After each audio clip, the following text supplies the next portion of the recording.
बिस्मिल्लाहिर्रहमानिर्रहीम। अस्सलाम वालेकुम। शजीउल्लाह फरासत आप देख रहे हैं नेशनल और इंटरनेशनल न्यूज पर मुश्तमिल 4 टीवी का खुसूसी खबरनामा दुनिया भर से, यानी खबरें आपकी नजर से। सबसे पहले हेडलाइंस। लेबनान में इसराइल का हमला, 10 जाम बहक, हिजबुल्लाह ने रॉकेटों की बारिश कर दी।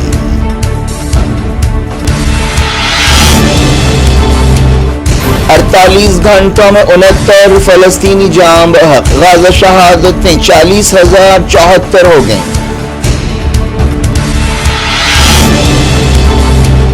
दोहा बातचीत खत्म, अगला राउंड इजिप्ट में होगा। बाइडेन ने कहा डील पहले से कहीं ज्यादा करीब है। हमास ने जंगबंदी की शर्तें रद्द कर दी, कहा इजिप्ट सरहद के करीब इसराइली सिपाहियों की तैनाती कबूल नहीं। कतर बातचीत महज वक्त टालने की कोशिश है, ईरान का इल्जाम, कहा अमरीका गैर तरफदार नहीं है।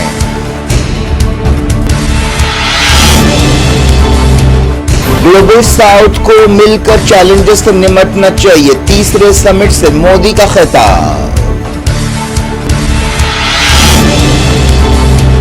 मरकजी हुकूमत ने मंकी पॉक्स की सूरत हाल का जायजा लिया, एयरपोर्ट्स, बंदरगाहों और बॉर्डर क्रॉसिंग्स पर निगरानी बढ़ा दी गई।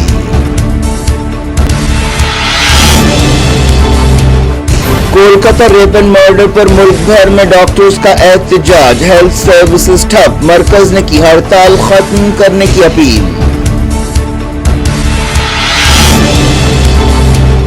चीफ मिनिस्टर कर्नाटक सिद्धरामैया के खिलाफ लैंड अलॉटमेंट धांधलियों के इल्जामात की तहकीकात होगी, गवर्नर ने मंजूरी दे दी।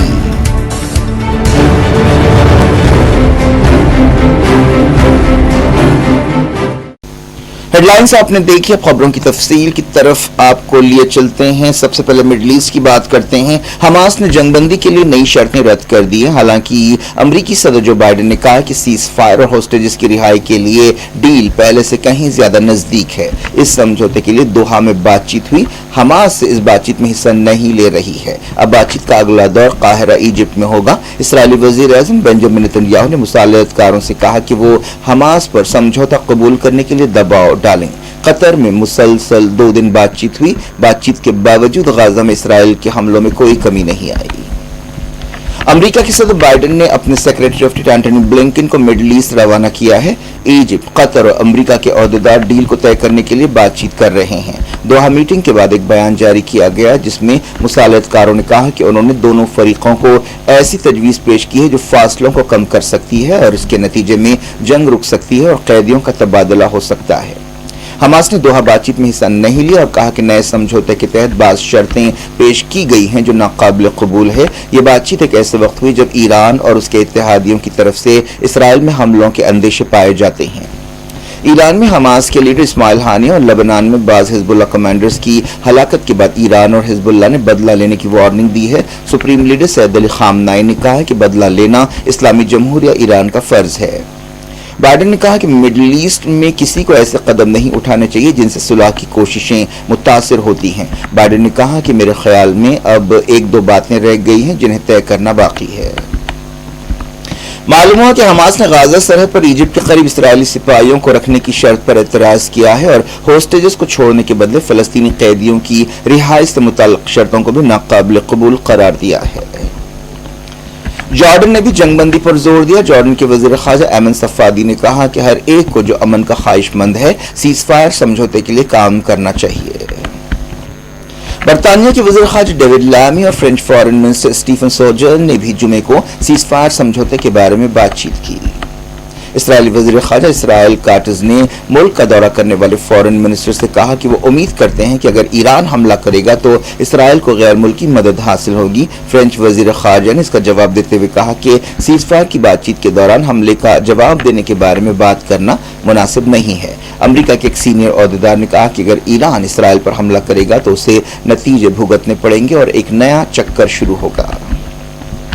यूरोपीय यूनियन के खारजा पॉलिसी चीफ जोसेफ बोरेल ने कहा कि वो यहूदी आबादकारों के हमलों की वजह से इसराइली हुकूमत के खिलाफ पाबंदियां लगाने की तजवीज़ पेश करेंगे। हाल ही में मगरबी किनारे में यहूदी आबादकारों के हमले बढ़ गए हैं। معلوم ہوا کہ پردے کے پیچھے بہت سی سرگرمیاں ہو رہی ہیں اور عالمی طاقتیں ایران کو اسرائیل پر حملے سے روکنے کے لیے سرگرم ہیں۔ اسرائیلی فوج نے پچھلے 48 گھنٹوں میں اپنے حملوں میں 69 فلسطینیوں کو ہلاک کیا۔ اسی مدت کے دوران 136 فلسطینی زخمی ہوئے۔ اسرائیل نے نارتھ اور ساؤتھ غازہ کے کئی علاقوں میں تخلیے کا حکم دیا ہے۔ کل رات سینٹرل غازہ کے الزویدہ علاقے میں اسرائیل کے ایک حملے میں کم سے کم 16 فلسطینی جاں بحق ہوئے، جن میں 9 بچے شامل ہیں۔ غزہ کی وزارت صحت نے بتایا کہ 7 اکتوبر 2023 کے بعد سے جاں بحق فلسطینیوں کی تعداد 40,074 ہو گئی ہے۔ اسی مدت کے دوران 92,537 فلسطینی زخمی ہوئے۔ اسرائیلی فوج نے مغربی کنارے کے علاقے عیسویہ میں ایک مکان کو گرا دیا۔ 7 اکتوبر کے بعد سے مغربی کنارے میں بھی تناؤ ہے۔ ساؤتھ لبنان میں اسرائیل کے ایک حملے میں کم سے کم 10 لوگ ہلاک ہو گئے۔ اسرائیلی فوج نے دعویٰ کیا کہ اس نے حزب اللہ کے ہتھیاروں کے گودام کو نشانہ بنایا، لیکن لبنان کی وزارت صحت نے کہا کہ ایک مکان کو نشانہ بنایا گیا۔ مرنے والوں میں ایک عورت اور اس کے 2 بچے شامل ہیں۔ اسرائیل نے غزہ جنگ شروع ہونے کے بعد سے اب تک لبنان میں کئی حملے کیے ہیں اور کم سے کم 601 لوگوں کو ہلاک کیا ہے۔ حزب اللہ نے بھی نارتھ اسرائیل میں حملے کیے ہیں۔ ان حملوں میں کم سے کم 23 اسرائیلی مارے گئے ہیں۔ تازہ واقعہ 7 اکتوبر کے بعد سے سب سے بڑا حملہ ہے۔ حزب اللہ اور اسرائیل کے درمیان مسلسل جھڑپیں ہو رہی ہیں۔ اب حزب اللہ اور اسرائیل کے درمیان ایک مکمل جنگ کا اندیشہ پایا جاتا ہے۔ لبنان میں 10 لوگوں کی ہلاکت کے بعد حزب اللہ نے نارتھ اسرائیل میں راکٹوں کی بارش کر دی۔ اسرائیلی میڈیا میں کہا گیا کہ حزب اللہ کی طرف سے 55 راکٹ داغے گئے۔ اسرائیل کے 2 سپاہی ایک فوجی اڈے پر حملے میں زخمی ہوئے۔ حزب اللہ نے اس حملے کی ذمہ داری قبول کی ہے اور کہا ہے کہ نباتی علاقے میں اسرائیل کے حملے کے جواب میں یہ کارروائی کی گئی۔ لبنان کی فوج نے کہا کہ مرنے والوں میں سیرین شہری ہیں۔ غزہ جنگ میں 40,000 سے زیادہ فلسطینی جاں بحق ہو چکے ہیں۔ جنگ 11ویں مہینے میں چل رہی ہے۔ ہفتے کی صبح اسرائیلی فوج کے ایک حملے میں غزہ میں ایک ہی خاندان کے 6 ارکان جاں بحق ہوئے۔ یہ حملہ نصیرات میں کیا گیا۔ فلسطینیوں سے متعلق یونائیٹڈ نیشنز کی ریفیوجی ایجنسی نے کہا کہ غزہ میں کوئی جگہ ایسی نہیں ہے جسے محفوظ کہا جا سکے۔ فلسطینیوں کو ڈر ہے کہ وہ جہاں بھی جائیں گے ان کے سر پر خطرہ منڈلاتا رہے گا۔ برطانیہ کے ایک سینئر سفارتکار نے اسرائیل کو ہتھیار دینے کے خلاف احتجاج کرتے ہوئے استعفیٰ دے دیا ہے۔ افریقہ سے متعلق پروگرام کے ڈپارٹمنٹ کے چیف مارک سمتھ نے کہا کہ غزہ میں اسرائیل کے حملوں کا کوئی جواز نہیں ہے۔ انہوں نے کہا کہ وہ جانتے ہیں کہ ان کا ڈپارٹمنٹ جنگی جرائم میں شامل ہے، لیکن وہ کچھ نہیں کر پا رہے ہیں۔ برطانیہ، امریکہ، جرمنی، اٹلی اسرائیل کو مسلسل ہتھیار دے رہے ہیں۔ حال ہی میں خبر آئی تھی کہ اسرائیل نے غزہ میں نہتے فلسطینیوں پر حملوں کے لیے ان ملکوں کے ہتھیار استعمال کیے ہیں۔ اسرائیلی وزیر اعظم بنجامن نتنیاہو نے اپنی اتحادی حکومت کے وزیروں سے کہا کہ وہ موجودہ حالات میں متحد رہیں۔ نتنیاہو پر جنگ ختم کرنے کے لیے مسلسل دباؤ ہے۔ ایران نے کہا کہ دوحہ میں بات چیت محض وقت کو ٹالنے کی کوشش ہے۔ ایران کے ایک نمائندے محمد سلطانی فار نے کہا کہ ایران کے حملے کو ٹالنے کی کوششوں کے تحت یہ بات چیت ہو رہی ہے۔ انہوں نے کہا کہ دوحہ بات چیت محض وقت گزاری کا ڈرامہ ہے اور اس سے کچھ حاصل نہیں ہوگا۔ ایرانی وزارت خارجہ نے کہا کہ امریکہ غیر طرفدار نہیں ہے اور اسرائیل کو ہتھیار دے رہا ہے۔ علی باقری کنیمی جو ایران کے کارگزار وزیر خارجہ ہے، ایکس پر یہ بات کہی۔ انہوں نے قطر کے وزیر اعظم اور وزیر خارجہ محمد بن عبد الرحمن الثانی سے بات چیت کرتے ہوئے اس خیال کا اظہار کیا۔ عراق میں مزاحمتی تنظیموں کے گروپ نے کہا کہ عراق سے امریکی فوجوں کو نکال باہر کرنے کے لیے فوجی ایکشن ضروری ہے۔ کتائب حزب اللہ کے لیڈر قیس الغزالی نے کہا کہ اگر امریکی فوجوں کو باہر کرنے کے لیے صرف سفارتی بات چیت ہوتی رہی تو امریکی سپاہی کبھی بھی عراق کو نہیں چھوڑیں گے۔ عراق میں امریکی فوجوں کی موجودگی ایک حساس مسئلہ ہے۔ یہ مسئلہ اس وقت اور سنگین ہو گیا جب عراق کی زمین پر ایران کی قدس فورس کے چیف قاسم سلیمانی کو ہلاک کیا گیا۔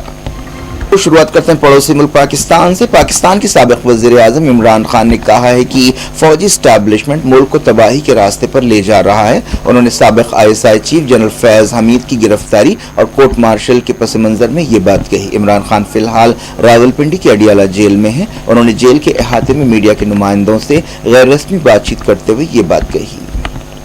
پاکستان میں منکی پاکس کے کیسوں کی وجہ سے ہلچل مچی ہوئی ہے۔ ایئرپورٹ پر چوکسی اختیار کی گئی ہے۔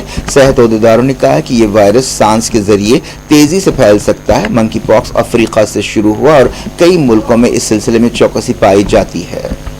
انڈیا میں بھی منکی پاکس کے حوالے سے چوکس ہے۔ اس حوالے سے انڈیا میں ایک میٹنگ ہوئی جس کی ہم کچھ دیر بعد بات کریں گے۔ रशिया के कुर्स्क इलाके में रशियन फौजों और यूक्रेन के सिपाहियों के दरमियान लड़ाई जारी है। इस लड़ाई की वजह से कई लोग बेघर हुए। यूक्रेन की फौजों ने मगरबी मुल्कों की हथियारों से मदद पर रशिया के सरहदी इलाकों में दरअंदाजी की है। रशिया की फौजों ने जवाबी कार्रवाई शुरू की है। रशिया ने कहा है कि यूक्रेन के सिपाही मगरबी मुल्कों खासतौर पर अमेरिका के हथियारों के साथ हमले किए हैं। रशिया की वजारत खारजा की तर्जुमान मारिया ज़खारोवा ने ये बात कही। वज़ीर-ए-आज़म नरेंद्र मोदी ने दुनिया के तरक्की पजीर या डेवलपिंग मुल्कों से कहा है कि वो चैलेंजेस से निपटने के लिए मिलकर काम करें। उन्होंने voice of global south summit से खिताब करते हुए ये बात कही। उन्होंने खासतौर पर फूड सिक्योरिटी और एनर्जी सिक्योरिटी जैसे मसलों और दहशतगर्दी के चैलेंजेस का जिक्र किया। ये ऐसी तीसरी कॉन्फ्रेंस है। अपने खिताब में मोदी ने कहा कि इंडिया ग्लोबल साउथ के सोशल इम्पैक्ट फंड में $25 मिलियन का शुरुआती चंदा देगा। इस फंड का मकसद ग्लोबल साउथ में इंफ्रास्ट्रक्चर को मजबूत बनाना है। उन्होंने कहा कि हमें अपनी सलाहियतों को एक दूसरे के साथ शेयर करना चाहिए। पिछले कुछ वर्षों में इंडिया ने अपने आप को ग्लोबल साउथ की आवाज बनाकर पेश करने की कोशिश की है। मोदी ने कहा कि ग्लोबल साउथ के मुल्कों को एक दूसरे की ताकत बननी चाहिए। मोदी ने ग्लोबल साउथ की आवाज और तरक्की को आगे बढ़ाने में इंफ्रास्ट्रक्चर फंड के रोल की तारीफ की। मरकजी हुकूमत ने मुल्क में मंकी पॉक्स की सूरत हाल का जायजा लिया। वज़ीर सेहत JP नड्डा ने इस मौके पर कहा कि मंकी पॉक्स से निपटने के लिए तमाम एहतियाती कदम उठाए गए हैं। इस सिलसिले में एयरपोर्ट, बंदरगाहों और बॉर्डर क्रॉसिंग पर नजर रखी जा रही है। मंकी पॉक्स आमतौर पर 2 से 4 हफ्तों तक रहता है। एक अहदेदार ने बताया कि मीटिंग में फैसला किया गया कि तमाम एयरपोर्ट, सी पोर्ट्स और बॉर्डर क्रॉसिंग्स पर हेल्थ यूनिट कायम की जाएं। Indian council of medical research ने मंकी पॉक्स की रोकथाम के लिए कदम उठाने शुरू किए हैं। मरकजी हुकूमत ने एहतजाजी डॉक्टर से कहा कि वो ड्यूटी से रुजू हों। हुकूमत ने यकीन दिलाया कि उनकी सिक्योरिटी का ख्याल रखा जाएगा। कोलकाता के एक सरकारी हॉस्पिटल में एक डॉक्टर के बेरहमाना रेप एंड मर्डर के खिलाफ कोलकाता, दिल्ली, बेंगलोर, हैदराबाद और दूसरे मकामात पर डॉक्टर्स ने एहतजाज किया, जिससे सरकारी दवाखानों में हेल्थ सर्विसेज मुतासिर हुई। CBI इस केस की तहकीकात कर रही है। इस दौरान मकतूला की मां ने इस केस में संजय रॉय नामी एक शख्स की गिरफ्तारी पर सवाल उठाए और कहा कि वो नहीं समझती कि वो असल मुजरिम है। पिछले हफ्ते इस सिलसिले में कोलकाता पुलिस के एक सिविक वॉलंटियर को गिरफ्तार किया गया था। इंडियन मेडिकल एसोसिएशन ने हफ्ते की सुबह 6 बजे से 24 घंटों की हड़ताल शुरू की। IMA मुतालबा कर रही है कि कोलकाता वाक़े की मुक़र्ररा वक्त में छानबीन हो और मुजरिमों की पहचान करते हुए उन्हें सख्त से सख्त सजा दी जाए। हैदराबाद में भी डॉक्टर्स ने IMA की अपील पर हड़ताल में हिस्सा लिया, जिससे हेल्थ सर्विसेज मुतासिर हुई। कर्नाटक के चीफ मिनिस्टर और सीनियर कांग्रेस लीडर सिद्धरामैया के खिलाफ मैसूरू अर्बन डेवलपमेंट अथॉरिटी के बजट में धांधलियों और लैंड अलॉटमेंट के मामले में जो बेकायदगियां हुए हैं उनकी तहकीकात का हुक्म दिया है। गवर्नर थावर चंद गहलोत ने इस स्कैम के सिलसिले में उनके खिलाफ कार्रवाई को मंजूरी दे दी है। 3 दरख्वास्त गुजारों ने यह मसला उठाया था, जिनमें प्रदीप कुमार, TJ अब्राहम और स्नेहा माई कृष्ण शामिल है। गवर्नर के सेक्रेटेरिएट की तरफ से इन कारकुनों को लिखे गए खत में कहा गया कि वो गवर्नर की हिदायत पर ये बात बता रहे हैं कि इस मामले की जांच होगी। चीफ मिनिस्टर के दफ्तर ने भी कंफर्म किया कि उसे इस सिलसिले में एक मुरासला मिला है। बीजेपी ने गवर्नर के कदम पर खुशी का इजहार किया है। रियासती बीजेपी के चीफ BY विजेंदर ने एक ऑनलाइन पोस्ट में कहा कि इसके लिए मुनासिब सबूत और रिकॉर्ड मौजूद हैं। कांग्रेस ने सिद्धरामैया का बचाव करते हुए कहा कि गवर्नर ने साबिक चीफ मिनिस्टर कुमारस्वामी और कर्नाटक के साबिक वजीरों मुरुगेश मीरानी और शशिकला जोले के खिलाफ तहकीकात के मामले में कार्रवाई को टाल दिया है। गवर्नर ने पिछले महीने चीफ मिनिस्टर को शो कॉज नोटिस दी थी। दरख्वास्त गुजारों ने लोक आयुक्त पुलिस में शिकायत करते हुए कहा था कि मैसूरू के इस इलाके में सिद्धरामैया की बीवी को गैर कानूनी तौर पर जमीन अलॉट की गई, जिससे सरकारी खजाने को 45 करोड़ रुपए का नुकसान हुआ। सिद्धरामैया की बीवी और बेटे को भी मुलजिम बनाया गया। इस सिलसिले में पुलिस ने एक FIR दर्ज की है।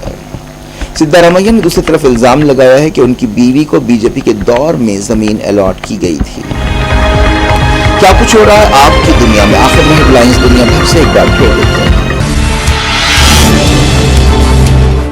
लेबनान में इसराइल का हमला, 10 जाम बहक, हिजबुल्लाह ने रॉकेटों की बारिश कर दी।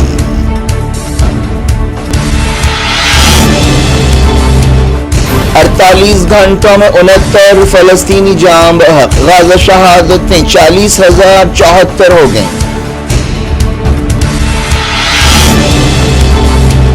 دوحہ بات چیت ختم، اگلا راؤنڈ ایجپٹ میں ہوگا، بائیڈن نے کہا ڈیل پہلے سے کہیں زیادہ قریب ہے۔ حماس نے جنگ بندی کی شرطیں رد کر دیں، کہا ایجپٹ سرحد کے قریب اسرائیلی سپاہیوں کی تعیناتی قبول نہیں۔ قطر بات چیت محض وقت ٹالنے کی کوشش ہے، ایران کا الزام، کہا امریکہ غیر طرفدار نہیں ہے۔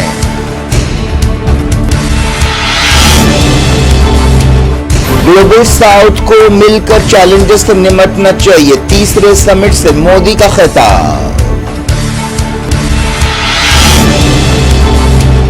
مرکزی حکومت نے منکی پاکس کی صورتحال کا جائزہ لیا، ایئرپورٹس، بندرگاہوں اور بارڈر کراسنگز پر نگرانی بڑھا دی گئی۔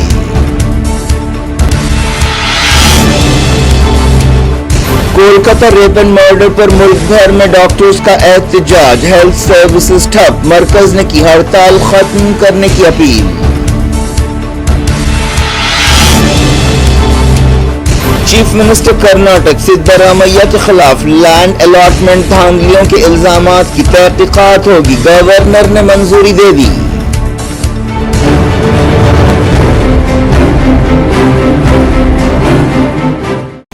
یہ تھی آج کی خبر، شبیر اللہ فاسد کو دیں اجازت اور اپنا بے حد خیال رکھیں۔ اللہ حافظ۔